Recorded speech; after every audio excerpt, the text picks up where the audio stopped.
পোড়া রুটি মালাই চায়ের আমন্ত্রণে আপনিও আসুন। শীত চলে এসেছে, তাই আপনার পছন্দের খাবার পোড়া রুটি মালাই চা খেতে চলে আসুন আমাদের কাছে, নূরে জান্নাত ফুড ভিলেজে। আসসালামু আলাইকুম। ওয়ালাইকুম আসসালাম। চা কেমন আছে ভাইজান? ও অসাধারণ। আলহামদুলিল্লাহ। পুরা রুটি আর মালাই খাওয়ার জন্য ওই লাভ রোডে যায়, সার্কিটে যায়। জি। আপনার এই জায়গাটা হয়তো বা জানে না। জি। তো ভিডিওর মাধ্যমে জানাচ্ছি যে আসলে এই ভাইয়ের পুরা রুটি আপনার আরেকটা স্পেশালিটি হচ্ছে যে তিল দিচ্ছেন না, তিলটা একটু পোড়া পোড়া হয়েছে, খুব অসাধারণ লাগতেছে, একটা ইউনিক একটা ব্যাপার লাগতেছে। সো এটা টেস্ট করতে হলে এখানে আসতে হবে। না আপনাদের অ্যাড্রেসটা তো এটা মিরপুর 1 নম্বর, দক্ষিণ 6 নম্বর রোড, চিনবিশিল বড় মসজিদটার পাশে, এটা মসজিদের উত্তর গেট। উত্তর গেট। জি, ফ্যান্টাস্টিক। আলহামদুলিল্লাহ। আসসালামু আলাইকুম। ওয়ালাইকুম আসসালাম। ভাইজান কেমন আছেন? আলহামদুলিল্লাহ ভাই। চা রুটি কেমন হয়েছে? আলহামদুলিল্লাহ অনেক সুন্দর। সবাই এখানে আসেন, একদম ইউনিক একটা বিষয়।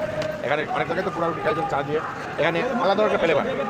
অতএব আসুন, ভাই ন্যাচারাল জিনিসটা গ্রহণ করেন সবাই। আলহামদুলিল্লাহ, জাযাকাল্লাহ খাইর, বারাকাল্লাহ ফিক।